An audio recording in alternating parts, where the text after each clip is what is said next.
Hello students, question number 28 from JEE Main 2022, 27 July, shift 1. The question is, let S be the set containing all 3 cross 3 matrices with entries from -1, 0, 1. The total number of matrices A belongs to S such that the sum of all the diagonal elements of A transpose into A is 6.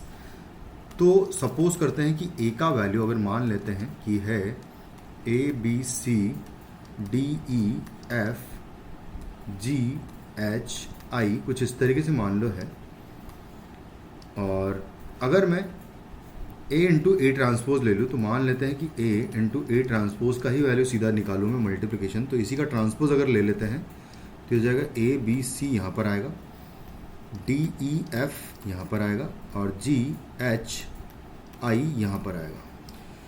अब मैं ऐसा चाहता हूँ कि diagonal elements का सम क्या होना चाहिए, 6 होना चाहिए। तो बेसिकली डायगोनल एलिमेंट्स ही अगर निकाल लें तो फर्स्ट रो का फर्स्ट कॉलम में मल्टीप्लाई करेंगे तो फर्स्ट डायगोनल एलिमेंट आएगा which will be A square plus B square plus C square. फिर मैं जब सेकेंड रो का मल्टीप्लिकेशन सेकेंड कॉलम में करूँगा तो सेकेंड रो का डायगोनल एलिमेंट मिलेगा जो कि आएगा D square plus E square plus F square and similarly G square plus H square plus I square जो है वो हो जाएगा थर्ड डायगोनल एलिमेंट जो थर्ड रो थर्ड कॉलम को मल्टीप्लाई करने पे आएगा, जिसका कि सम मुझे इक्वल टू 6 चाहिए। अगर सम इक्वल टू 6 चाहिए तो बेसिकली ये है कि मेरे पास ऑप्शंस -1, 0, 1 ही है, तो किन्हीं भी 6 नंबर्स को मुझे -1 या 1 देना पड़ेगा और बाकी 3 नंबर्स के लिए 0 मुझे सेट करना पड़ेगा, क्योंकि अगर 6 नंबर्स को मैं -1 या 1 दे दूंगा तो उनका स्क्वायर जो है, यहाँ पर अगर स्क्वायर्स की बात करें तो वो 1 हो जाएंगे और उनका सम 6 हो जाएगा। तो बेसिकली एग्जैक्टली 3 नंबर्स को मुझे 0 देना है।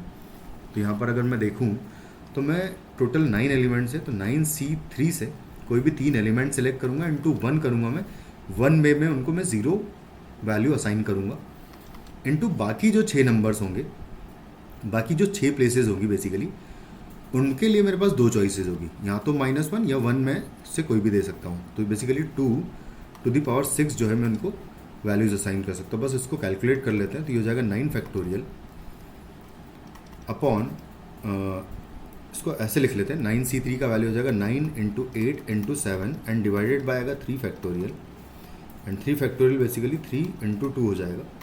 और ये लिखा हुआ है 2⁶ यानी कि 2 इंटू 2⁶ को मैं 64 ही लिख देता हूँ मैं सीधा सीधा।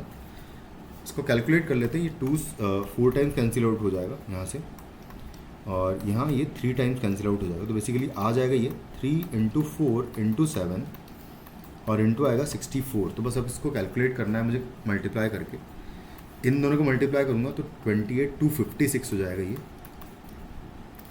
इंटू 7 कर लेंगे तो 42 और 35 और 4 39 हो जाएगा ये, 39 3 कैरी होगा, 7 दूनी 14, 14 और 3 17 हो जाएगा। इसको मैं 3 से मल्टीप्लाई कर दूंगा फिर तो 3 दूनी 6, 9 तिया 27, 7 तिया 21 और 2 23 और 3 और 2 5 हो जाएगा। तो फाइनली इन सब का मल्टीप्लिकेशन आ जाएगा 5376 and which will be the final answer of the question. Thank you.